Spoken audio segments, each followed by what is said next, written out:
And Tom is here with us now. Very good morning to you. We've rushed you on here because Mike has frozen Don't in worry, the no miles of Cheltenham. Thank you very much for being here.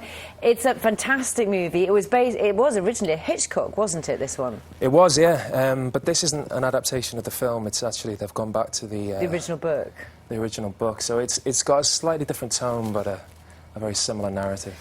And the principle is one that is such an appealing notion of you're on a journey and something very odd happens. In this case, a fellow passenger disappears. I mean, that's not you. This is the female lead old character. lady. And you come in as the.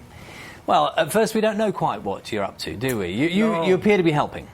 Yeah, and he does help. I think he kind of he's intrigued by Iris. He finds something very fascinating about her. And, you know, this young, apparent damsel in distress, but I think he sees a steeliness in her that he finds quite attractive, so he jumps to her aid, and as the piece goes along, he's the one that really believes her when everyone else seems to lose faith, and even she loses faith in herself.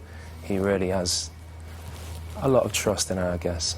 So Iris plays what? She's sort of like a trust affair. Yeah, she's a young aristocrat in the 30s who's kind of bored of her life, so she decides to travel home from abroad where she's been on holiday with her friends.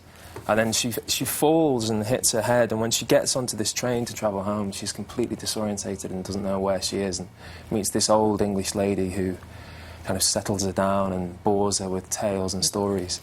And then when she wakes up from her sleep, this woman's disappeared, and Iris is convinced she's seen her, convinced it wasn't a delirium, which we find out as we go along if it is or if it isn't. And she sets off on this mission to track down this disappearing woman.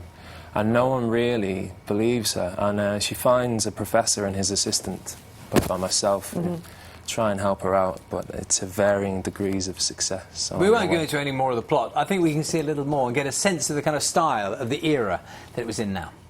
Oh, it's very tense, some of it. And it's all on a train, isn't it? But I gather you didn't have a real train, no, is that right? We didn't. Or a moving train? We had it in a studio, which was great, but the budget didn't stretch to actually making the train move. So for the whole thing, we had to pretend we were jiggling around. It looks like it's moving. How did you do that? Well, I just gripped things. I thought if I hold on to door frames and windowsills, then I don't have to act it. But for a lot of them, you're doing a scene. Really? You're trying to be really intense. I remember hearing the Star Trek, in the old days, the Star Trek actors all used to have to do that combined judder, didn't they, if they were going to warp speed? Oh, did they? They all had to do those things where they suddenly went like that together. Does that... I mean, as an actor, I suppose it's an added...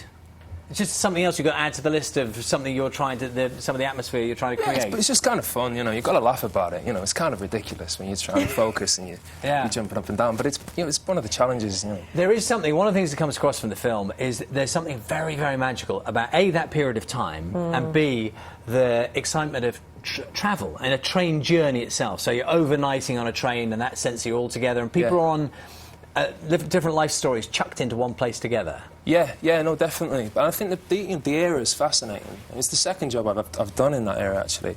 It's just in Dancing on the Edge that came out. And I think there's such a mix of things that are taking place. You're in the middle of the two wars. There's a lot of shift in society. There's been the crash, and there's still a lot of etiquette in society that has kind of fizzled out now. So it's a great time to play with, particularly with something like this, where it's all condensed and it's very claustrophobic and it's on one train, so it was great. I love the trains of that era as well. Yeah, they're beautiful, yeah. And just tell us a little bit about, we mentioned in the introduction that you were 5 or 6 when you knew you wanted to be an actor? Yeah, I was, yeah. I luckily got cast as Fantastic Mr. Fox in Fantastic Mr. Fox at school, which was my first foray into the world of acting. And apparently, I don't really remember it, but apparently I ran off stage, still had my nose on, and ran up to my mum and was like, I've never felt like that.